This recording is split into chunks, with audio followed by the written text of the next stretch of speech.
저는 이제 이거를 이제 뱁새 황색 게임이라고 보는데요. 그러면 야, 그 일본이나 뭐 영국 이런 거 다 튀어나오면 우리 망하는 거 아니냐? 안 망한다고 봐요. 하기 나름으로는. 왜 그러냐면요. 아까 제가 프로그램 오브 프로그램스라 그랬잖아요. 그러니까 NGAD는 하나의 기체가 아니다. 여러 종류의 기체들, 여러 종류의 무기 체계들이 하나로 융합되는 네트워킹되는 그 상태를 NGAD라고 부른다. 이제 그렇게 컨셉을 우리가 바꿔야 돼요. 진정한 NGAD는. 그 일이 벌어진 거예요. 그러니까 프로그램 오브 프로그램즈라는 건 결국 주요 무기 체계들이 뭐 몇 개가 제대로 연동 통합한다 이런 소리가 되는데, 그럼 함의는 뭐냐? 단품이 아니다라는 얘기죠. 방대한 서로 연동 통합된 무기 체계들이고 그 중에 하나 비행기를 찝어가지고 그건 한 부분이다 이렇게 되는 거죠. 그런데 우리가 여기서 주목할 게 있다고요. 이 방대한 프로그램 오브 프로그램즈, 이 새로운 이 그 공군력 체계에서는 수출이 극제한되거나 수출이 불가능한 것들이 있어요. 위성을 누가 수출해요? 군사정찰 위성을. 우리 425 위성 2호는 한 대에 3천억 되겠습니다. 네, 경매하세요. 잡아 이런 거 안 하죠. 그 다음에 초고급 IRST, 초고급 감시 정찰 정보. 우리 모하브 성공했지만 모하브 몇 대나 수출할 것 같아요? 다른 예로 미국이 모하브의 그 모델인 MQ-9 몇 대나 수출했을 것 같아요? 몇 대 수출 못했어요. 안 해요. 돈 벌려고 하는 거 아니에요. 격차를 높이는 어떤 그 초격차지, 격차 자체가 국가의 국격과 안보를 유지해주고 그것이 국가의 영향력을 유지해주는 거기 때문에 그 격차를 유지하기 위한 수단이지 그거 가지고 돈 벌려는 게 아니라고. 그 점에서 무하브 같은 거 열심히 해주고 있는 대한항공 우리가 감사하게 생각해야 돼요. 세 번째, 무장형 고급 드론 및 그 구성품. 이건 수출이 안 돼. 아예 MTCR에 걸려서. 무장형은. 이거 국내에서 이 얘기 이제 제대로 나오기 시작한 게 얼마 안 되고 백모가 제일 열심히 떠든 사람 중에 하나죠. 그래도. 그럼 밑에 이제 줄줄이 이런 것들을 제가 좀 이따 다시 한번 설명하겠는데, 돈 버는 게 제한돼 있다는 소리잖아. 그런데 첨단이잖아. 무하브 열심히 만들었는데 국내에서 쓸 거 해외에 그래도 우리랑 정말 우리가 인정하는 우리 동맹 혹은 파트너에 수출하는 거 합쳐가지고 꼴랑 한 50대 100대밖에 못한다. 50대 해도 뒤집어 쓰는 거죠. 무하브는. 그럼 이거는 어떤 미친 뱁새 황색 게임 아니에요. 미국은 이런 걸 하지. 한국이 그걸 쫓아가려면 이게 황색 게임 아니에요. 제가 한번 말씀드렸잖아요. 미친 거죠. 한국 같은. 근데 이게 한국에만 적용되냐고.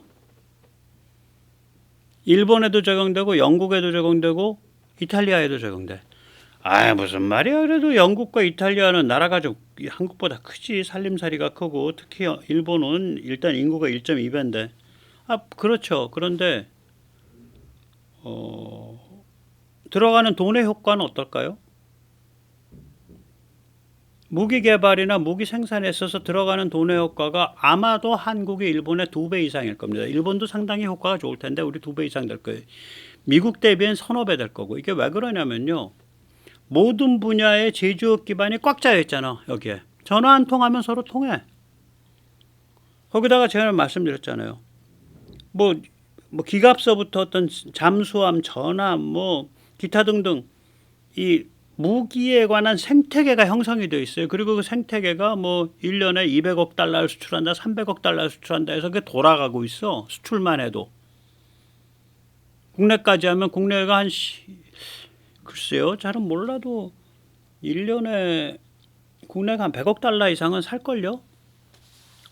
100억에서 200억 달러는 살걸요? 최소한 200억 달러는 살걸요? 그러니까 생태계가 돌아가는 거 아니에요? 그 무기가. 수출분하고 이거 합쳐서. 그렇게 활발한 생태계가 돌아가고 반도체부터 해서 주르륵 올라운드 제조업 기반이 있고 그 제조업 기반이 너무너무 부러운 나머지 미국은 우리 조선소 보고 와서 자기들 국영조선소 인수해갖고 조선소 돌려달라고 할 정도고.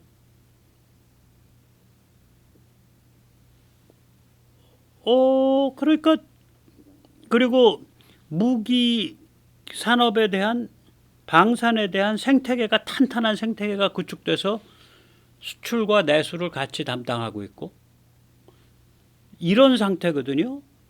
따라서 이거는 개발비나 개발 속도와 금액이 일본 대비하면 한 절반, 미국 대비하면 3분의 1 정도 수준까지도 내려갈 수 있어요. 다시 말하자면 우리가 10조 들여서 개발하면 남들은 30조 들여서 개발한 거야. 우리가 5년 걸려서 개발했으면 남들은 10년 걸려서 개발하는 거고. 이런 좀 다른 거죠. 예, 돈의 가치와 개발비의 가치와 개발에 걸린 시간의 그 효율성이 다른 거예요. 그러니까 우리가 미친 뱁새 게임을 할 수가 있다고요. 그런데다가 우리는 중국이란 흉악한 이웃에 있으니까 할 수밖에 없잖아. 팔자가 그렇게 생겨먹었는데. 그래서 이게 참 뭐라 그럴까, 먹는 놈이 다 먹는다고 all or nothing 게임의 역설이 있어요. 뭐냐면 미국 빼고 나면 이 미친 뱁새 황새 게임을 진심으로 죽을 똥살똥 뛸 수 있는 놈이 없어. 별로. 한국 정도 빼고는. 제가 보긴 그래요. 일본도 이거 안 뛰어요. 국가 의지가 못 받쳐. 영국? 퀘스천 마크. 일본 퀘스천 마크. 이게 단품이 아니니까 이래요. 단품이면 할 수 있어. 근데 이게 하나의 방대한 시스템이야. 방대한 네트워크야. 그러면 이게 국방의 전략에 관한 컨셉이고 그거는 군사 지정학 외교적 국가 전략에 대한 거고 이게 미치는 게 너무너무 많아요.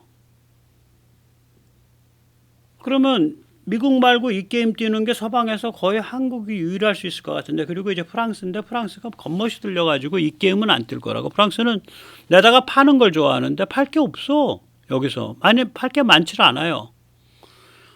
이 아우라를 가지고 이거 말고 그 밑에서 만들어지는 첨단 범용 비핵 무기를 파는 거지 이거 자체는 팔 수 있는 게 별로 없어요. 지금 일단 무장형 고급 드론과 연결돼 있는 건 다 못 팔아. 그 용도론. 그러니까 우리가 수출한 KF-21 유인 전투기용으로는 우리 미사일을 팔 수 있지만 상대방이 무인 드론에 달겠다고 우리 미사일 주세요 하면 우리 못 팔아요. 그거. 그럼 이거 뭐냐. 결국 우리 정도가 할 거다. 프랑스가 할 수 있고 제가 보기에는 힘으로 보면 일본이 할 수 있는데 프랑스는 겉멋 똥폼 잡고 돈 버는 거 좋아해서 못하고 일본은 이게 국가 의지를 결집해서 밀고 나가는 뚝심이 없어서 못하고 한국이 거의 할 거예요. 이거 내가 보면 진짜로. 그래서 일본에서 그러면 KF-XX에 해당하는 그런 물건 영국이랑 손잡고 후다닥 만들 것 같은데 만들 수는 있어. 만들 수는 있는데 이 풀세트가 못 따라가는 거예요. 그러면 이 풀세트 중에 우리 대부분은 못 팔아. 하지만 그 풀세트 중에 해당하는 걸 KF-21과 엮어서 팔 수 있는 것들이 있어요. 미사일 같은 거. 그래서 이게 좀 달라지는 거예요. 이게. 네.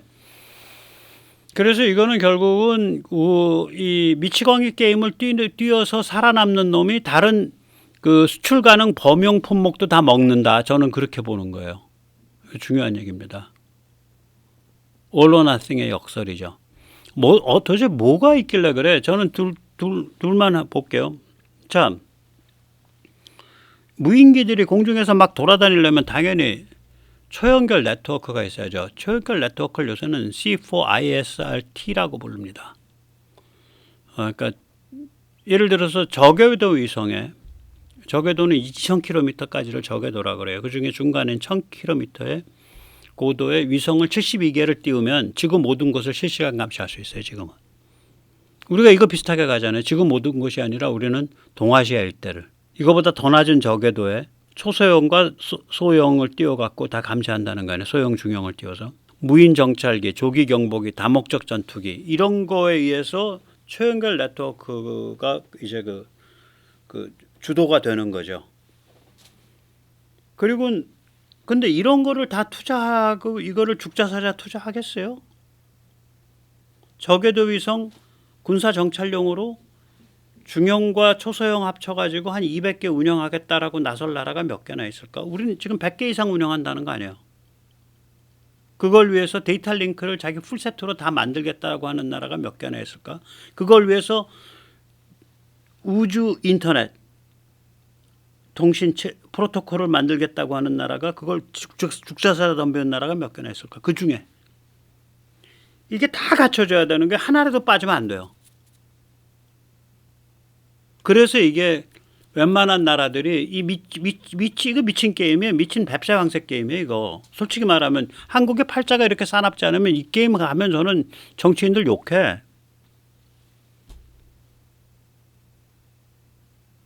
그 다음에 이제 무장형 고급 드론 이거 수출입 불가하고 국군만 사용해요. 항공 엔진 우리 지금 터보프롭 개발 성공했잖아요. 모아브에 다는 거. 터보팬 두 종류거든요. 5,500파운드짜리. DO는 드라이온입니다. 그러니까 뒤에 2차 연소가 없는 거예요. 그거 2025년 5,500파운드. 그 다음에 10,000파운드 DO 그러니까 2차 연소 없는 거 10,000파운드짜리. 그 2027년인가 8년이에요. 이 뒤에 드라이만 있으면요. 2차 연소가 없으면 초음속은 못합니다. 아음속까지 해요. 그게 이제 무인 편대기랑 스텔스 정찰기예요. 그리고 나서 이제 터보팬인데 2차 연소가 있는 거. 그럼 전투기를 만들 수 있어요. 그게 15,000파운드. 그게 2035년인가 돼 있잖아요. 센서, 에이사 레이더 등 KF-실과 중첩하죠. 에이사 레이더 무슨 뭐 적외선 전자광학 통신. 이것도 이제 스텔스로 날아다녀야 되니까 에이사 레이더를 이용을 해서 지향성 통신을 해야 되거든. 그러니까 정해진 방향으로 정해진 강도로 쏘는 거. 그러니까 적은 허공에 그런 통신 전파가 돌아다니고 있다는 걸 감지를 못하는 거죠. 전자전. 그 다음에 이게 무시무시한 거죠. 미사일 세트인데 초음속은 뭐 지금 현재 기준으로 하는 거. 초음속은 300km. 레이더 사냥을 하거나 뭐 그런 거죠. 일반 타겟 노리는 거. 그 다음에 이제 중거리 공대공, 단거리 공대공. 그럼 벌써 4종 아니에요. 초음속 레이더 사냥, 장공방, 초음속 일반 타겟, 중거리 공대공, 단거리 공대공 4종류거든. 거기에다가 이제 타우로스의 한국형인데 타우로스보다 사거리가 훨씬 길죠. 800에서 1000km 나올 겁니다. 철룡이 장공지. 그거의 시크를 바꾸고 위에서 해양 표적을 찍어주면 장공함이 돼요. 장거리 공중발사 대함 미사일. 자, 이런 것들인데 얘는 유인 전투기에 파는 용도로도 수출이 극제한되는 애들이에요. 미국도 이거 바깥에 잘 안 팔아요. 제즈미알 미국 잘 안 팔아요. 그게 미국의 장공지거든요. 타우루스 바깥에 엔비디아가 잘 못 팔잖아요. 장공항, 장거리 공대함, 엘레즘 미국 이거 거의 안 팔아요. 바깥에. 너무 무서워서. 장공방, 아그미알 미국 이거 바깥에 많이 안 팔아요. 그러니까 이런 것들은 일반 유인 전투기에서 쓴다 그래도 이거 파는 거 조심해야 되는데 하는 무기인데 똑같죠. 우리 저기 뭐 시청자님이 길거리에서 길가에 우리나라가 총기가 관리가 되는 나라라고 길가에 총기 판매상이 있다고 봐. 마약에 쩔어갖고 눈 풀린 놈이 들어와갖고 그거 AK 소총 하나 주세요 이러면 팔 겁니까? 어떤 법규에 따른 걸 다 따져야 될 거 아니야. 똑같아요. 똑같은 거예요.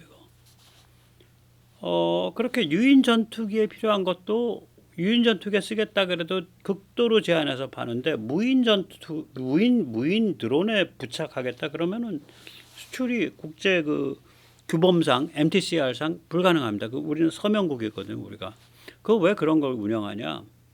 장벽 때문에 그래요. 무기는요. 어느 수준 이상 딱 올라가면 목표가 장벽이에요. 장벽. 돈이 아니에요. 무기는. 나는 있는데 너는 없어. 그럼 너는 자식아 나한테 좀 공손하게 대해야지. 이게 무기예요. 이게 무기예요. 그래서 그러한 장벽을 만들어 놓고 관리하는 거야. 그들만의 클럽을 짜서 우리가 이제 그들만의 클럽으로 들어선 거예요. KF-21 항공 엔진, 센서, 통신 이런 거, 전자전 이런 걸 하면서 그들만의 리그예요, 이게. 그래서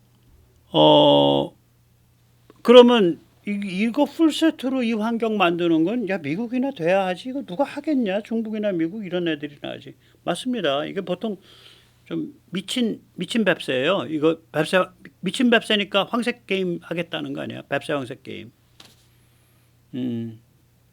뭐 그렇게 해서 그렇게 해서 견뎌봐야죠. 네. 여기서 잠시 제가 그 말씀 좀 여쭐게요. 아까 우리 그 저궤도 벌떼위성 이게 미국서 이미 나온 문서인데 2023년 문서입니다. 이거 제가 아래 링크 보내 놓을 테니까요. 링크 붙여 놓을 테니까 이게 구글 번역기 같은 거 돌려서 한번 보시면 재밌어요. 미 의회 예산국 Congressional Budget Office CBO 조사 보고서거든요.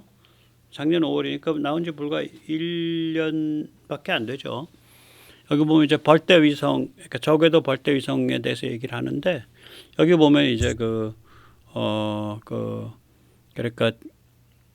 그 궤도를 지구를 6개 궤도로 나누고 저거는 80도짜리로 기울기 80도짜리 극궤도 6개로 나누고 각 극궤도에 12개씩 저궤도 위성을 1000km 상공에 띄우면 실시간으로 볼 수 있다 이 소리가 나와요. 이 예를 하나 들어주는 거예요. 그러면 이제 궤도를 낮추면 훨씬 더 빨리 도니까 더 많이 해야겠죠. 궤도를 낮추면 더 많이 해야 되는데 그 대신에 이제 지구 전체를 볼 필요가 없이 만약에 어떤 한 부분만 이렇게 좁혀서 보게 되면 대개 이 정도 한 100개 정도면 거의 실시간으로 본다 이렇게 나오는 거죠.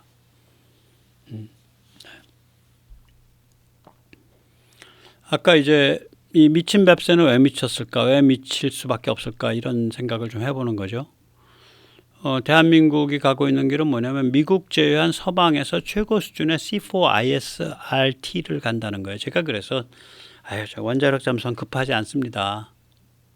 그 다음에 핵무장, 그 미국과 마찰 일으키면서 그렇게 갈 일 아닙니다. 제가 자꾸 그런 얘기를 하는 게 우리가 정말 잘할 수 있고 미국과 딱 힘을 잡고 갔을 때 정말 중국을 꼼짝 못하게 할 수 있는 그런 아주 스마트한 지능적인 길이 너무너무 많아요.